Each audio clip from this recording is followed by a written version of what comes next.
What's going on, you guys? My name is Antonio, but you can call me Tony if you like. I guess you could say that this is the introduction to my YouTube channel. I guess, I don't know. But we just finna go ahead and we finna get straight into it. I'm gonna go ahead and I'm gonna tell you guys a little bit about myself. I stay here in Memphis, Tennessee. I'm 24 years old. I am a car enthusiast. I'm a little bit of a gearhead, I guess you can say. I worked in the dealership for a couple years. The main reason why I'm making this YouTube channel is to film my progress, film my journey on this little thing right here. I tried to zoom in on it, didn't work out. But yeah, so I am the owner of a 1983 Chevy C10 Silverado. My very first vehicle of all time was a 1985 GMC Sierra 1500 short wheelbase. I'll probably try to put pictures of that truck right here. So I ended up selling my truck because of the bad transmission, which I still regret to this day. If I could find that truck again and buy it, I probably would. This video is about the C10, so we finna go ahead and we finna get into that now. Come on. My 1983 Chevy Silverado C10. Gotta get some more back rims for it, because you can see this combination is quite ugly, but that's gonna be all right. Open this thing on up. Interior could be way worse. Gotta get a new rearview mirror mounted up there. Really need to get some new mirrors as well. I got a radio for it. Don't know if the radio is gonna work. Gotta get some wiring and everything figured out for it. My heater does not work. Hopefully it's just a relay that's underneath the hood. I'll show you that in 1 second. This might just end up being a work truck. I might, kind of fix it up in the future, but I don't know yet. All right, y'all, so what we got here is a 1993 Buick Roadmaster throttle body injected 350 that I snatched out the Buick Roadmaster and I made it carbureted. The carbureted intake from Letterbrock for the TBI heads. I got that off of Summer Racing for around $350 or something like that. We had new spark plug wires. It actually has a different cam in it because this engine now runs off of a mechanical fuel pump. I had to get a GM cam.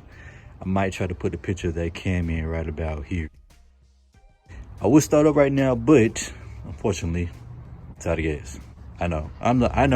But for the heat to work, but I'm hoping that the only issue is this relay right here. It's a $10 relay that I can get from AutoZone. So hopefully, with that new relay, my heat will work. I'm probably gonna need to get another blow motor too, because I did give the blow motor 12 volts. The heat kicked on, but it was making a really loud noise. Hopefully I can just take it out and clean it out, and that was just like the fan hitting up against something, but I don't know. I need to figure out a better power distribution setup.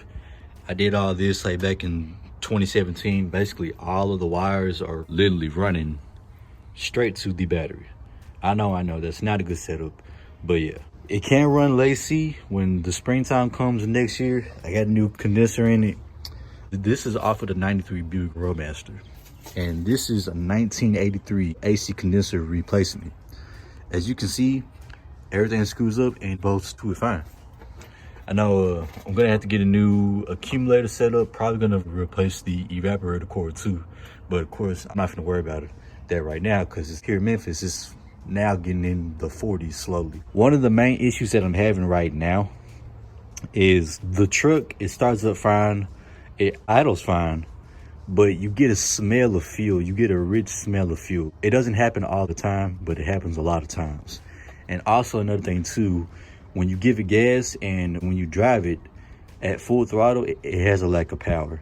So one thing that I'm gonna do is I'm going to install a fuel pressure regulator, and I'm gonna put it about right here. And I'm probably gonna go. So the mechanical fuel pump that I went with actually is rated at 7.5 to 9 PSI. Those Edelbrock carburetors are rated for no more than 6 to 7 PSI. So that's why I said about going with a fuel pressure regulator, because I'm pretty sure the fuel pressure regulator is gonna solve a lot of my issues as far as like the smell of fuel and the drivability of the truck. All right, now back to the video. So one thing that I do plan on doing, this carburetor, it has been rebuilt. I actually rebuilt it last year when I went through the engine. I did a lot to this truck last year. for it to be where it is now. Believe it or not, that distributor, it actually came with the truck when I bought it back in 2017, and so far so good. It's been doing what it's supposed to do. Oh, and another thing that I do plan on doing in the future, I do plan on running electric fans. But I know in order for me to do that, I'll probably have to upgrade my alternator, because I know that alternator is not going to put out the proper voltage to support electric fans along with the other stuff that's going to be running with the truck. It needs some suspension work. In all honesty, I do like that it's lowered, but it's not lowered correctly. See how it's lowered? Whoever lowered it, they cut the front coil springs and they removed leaf springs from the rear. Because if you look at the rear, there should be like 4 leaf springs holding it up. But if you look, it's only got 2. It's the same way on the other side too. That's pretty much it for the truck right now. If it did have gas in it, I will crank it up. It does sound nice. It does run good, in my opinion. I do plan on making more content. I appreciate you guys for watching, and we'll see you in the next video.